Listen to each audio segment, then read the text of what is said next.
Hi folks, you're with Tassless today, your pushback channel, and thank you for joining this audio live stream.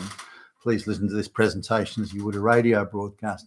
In this essay, I'd like to sort of get away just a little bit from the politics, I guess, and have a look at the movie starring Matt Damon. It's called The Talented Mr Ripley. It was originally a novel written by a woman, and was actually a movie or a variation, if you like, of the theme on the novel. It was a movie that starred Alain Delon, the French actor in, I think it was the early 1960s, the movie was done there. But the American version was done with quite a star-studded cast, by the way. There was Matt Damon in a lead role, excellent supporting acting from Jude Law, Philip Seymour Hoffman, Kate Blanchett, Gwyneth Paltrow, Jack Davenport, and others. So very, heavyweight, star-studded cast, and something that moved. The continuity, everything was quite good.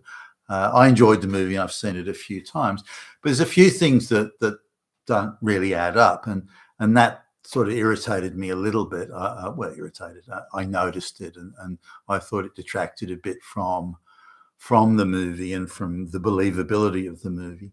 So now there's a young guy, Tom Ripley, the talented Mr. Ripley, and he is able to move amongst high society.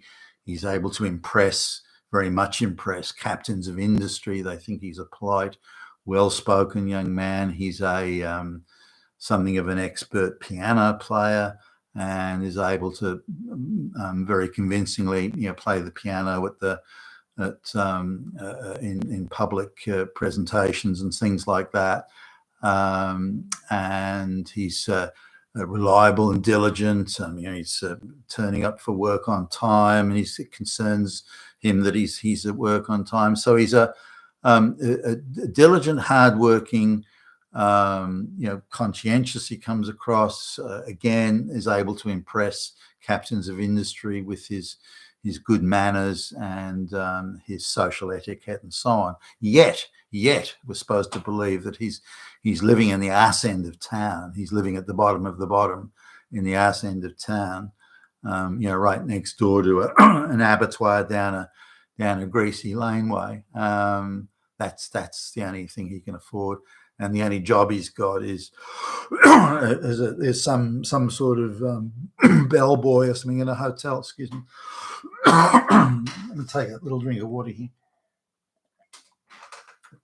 So there's a lot of contradictions in that. Someone who's that well bred and well behaved, well spoken, and again well received by the upper class elites of New York. Somehow he's unemployable, or he's working as a bum boy in some bullshit job. They depict him in a men's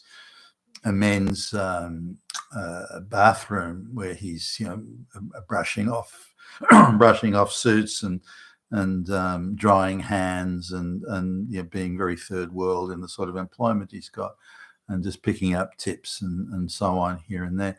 So this is it. Now, what else he does, we don't know. But his by accident, he's wearing a borrowed jacket from Princeton. One of the elite, captains of industry guys misunderstands that he must be a Princeton kid. Now, for someone who's been to Princeton, there's a certain behavior and way of speaking and manners and social graces. And we're supposed to believe that this Tom Ripley has, again, he's a young man, has come from humble beginnings, yet he's effortlessly able to pass himself off as being someone that did go to Princeton and is from the upper elites. Now, that's not an easy thing to do. I can spot straight away if someone's not from that background. There's a certain coarseness and uncouthness in their manner that it gives it away, no matter how clever they may be at changing their accent or so anyway, this captain of industry guy says, well, you go to Italy and convince my wastrel son to stop spending his gazillion-dollar allowance on lazing away on the beach and come back to America, to New York. And he offers to pay Tom Ripley for doing that, and he pays for his costs going there and back, and in a first class in a very snappy-looking ocean liner, and so on. So Tom goes there, and again he's able to pass himself off and easily pass himself off as a Princeton guy to someone who's been had an elite Ivy League education and so on. So he's able to fool everybody. Now this is part of his talent, I guess, impersonating or something, but it doesn't add up that somebody with all that capability wouldn't have employment and an income that would reflect that. We're supposed to believe he's got all this capability, but all he can ever do is sweep the floor. That's the height of, and he's living again at the arse end of town. So I thought this was a huge inconsistency that somehow the movie didn't explain. There was a sort of some vague hints that maybe he was being held back because he was homosexual. That's sort of lightly inferred at one point, but they didn't sort of go any further with it. Or alternatively, he wants to be a musician, so he's dedicating all his time to practicing the piano and looking for musical gigs, and that doesn't pay very well, and he hasn't broken out into the big time yet, and maybe there's that. So those were other possibilities, but they didn't. That wasn't presented as he's just delivered to us on the screen as this guy who is super capable, super diligent, super conscientious, wonderful social graces and so on, but who is unemployable and lives again at the bottom of the pile. So that just doesn't add up to me. But now there are other, his ability to, his calculating ability to deceive multiple people all in the same sort of time window.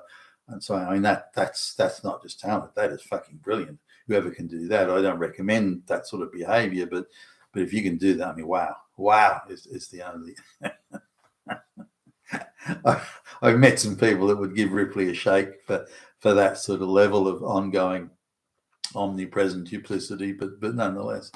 So also the movie seemed to be poking fun at the elites, saying, well, actually the elites are pretty stupid if they can be taken in by this cheap two-bit hustler, and that appears to be sort of again an overtone or an undertone rather of the movie.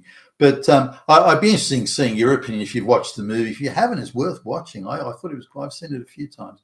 I thought it was quite a good movie. But if I was to come up with any criticism of it, then that would be it, as I've indicated in this vid. You've been a taskmaster today, your Pushback channel. Thank you for listening.